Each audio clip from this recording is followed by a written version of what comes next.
Assalamualaikum warahmatullahi wabarakatuh. Nama saya Dania, NPM 1841421.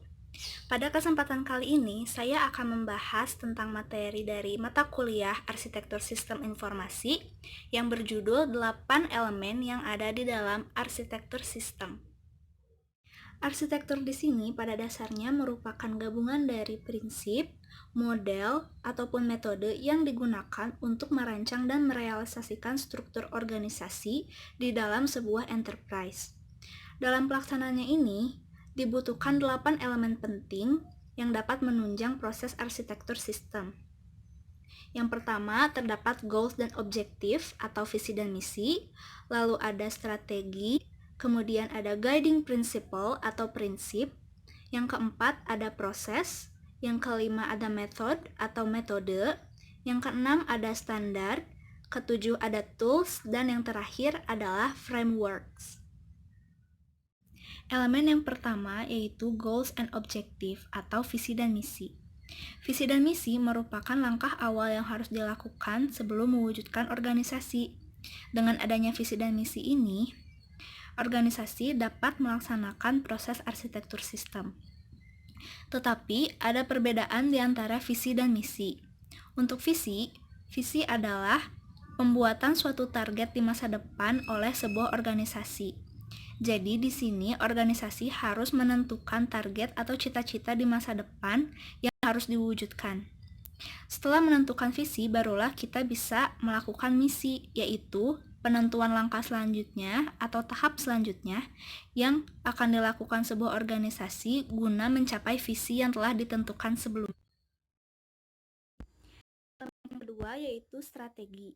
Strategi merupakan langkah selanjutnya dalam melakukan segala aktivitas atau proyek tertentu. Sama halnya dengan arsitektur sistem, dibutuhkan strategi yang baik dan benar untuk meminimalisir segala kemungkinan buruk yang mungkin terjadi di dalam organisasi. Strategi yang dibutuhkan dalam arsitektur sistem adalah suatu perencanaan yang matang di dalam segala bidang. Contohnya dalam bidang sumber daya manusia ataupun data dan informasi yang nantinya dibutuhkan saat membangun sebuah enterprise. Prinsip selanjutnya yaitu guiding principle atau prinsip. Prinsip merupakan hal yang dipercaya suatu individu untuk bertindak ataupun mengambil keputusan. Dalam perancangannya, arsitektur sistem memiliki prinsip untuk berpikir dalam gambaran besar. Maksud dari gambaran besar di sini yang pertama yaitu harus memikirkan segala dampak, baik itu dampak baik atau buruk yang mungkin terjadi dalam menjalankan sebuah organisasi. Arti lainnya dalam melihat gambaran besar yaitu tidak melihat dari satu sudut pandang. Misalkan, di dalam organisasi bisnis, kita tidak hanya merancang dari sudut pandang si owner, tetapi juga memikirkan apa yang dapat menarik minat bagi para konsumen. Setelah kita memiliki prinsip, barulah kita dapat melakukan proses pembentukan dari arsitektur sistem itu sendiri. Pembentukan ini juga bertumpu kepada visi dan misi yang sebelumnya telah ditentukan. Lalu, elemen yang kelima ada metode atau metode.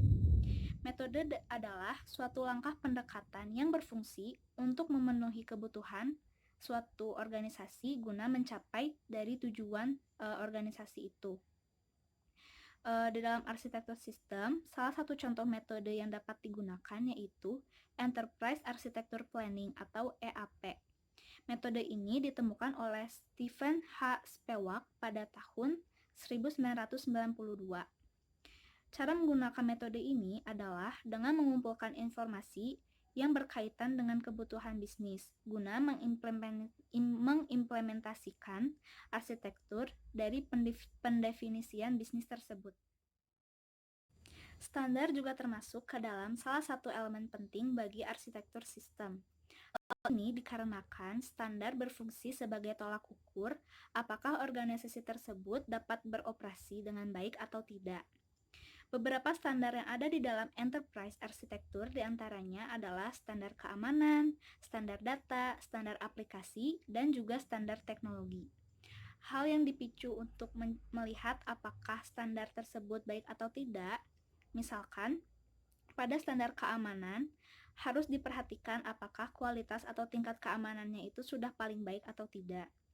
Sama halnya dengan teknologi. Standar teknologi di sini maksudnya apakah kualitas teknologi yang dimiliki oleh organisasi tersebut sudah bagus atau tidak. Lalu ada tools atau alat yang digunakan dalam merancang arsitektur. Contoh tools dalam hal ini yaitu bisa berupa laptop atau PC, juga jaringan internet jika memang dibutuhkan. Dan elemen yang terakhir adalah framework. Framework atau yang memiliki arti kerangka kerja ini merupakan bentuk dari software bagi enterprise arsitektur itu sendiri. Framework berfungsi untuk mempermudah sebuah organisasi mengelola sistem yang ada. Beberapa contoh framework dalam arsitektur diantaranya ada TOGAF atau The Open Group Architecture Framework. Ada juga framework yang lain yaitu Zechman Framework. Demikianlah penjelasan mengenai 8 elemen yang ada di dalam arsitektur sistem. Saya harap materi yang telah saya sampaikan tadi dapat bermanfaat. Terima kasih. Wassalamualaikum warahmatullahi wabarakatuh.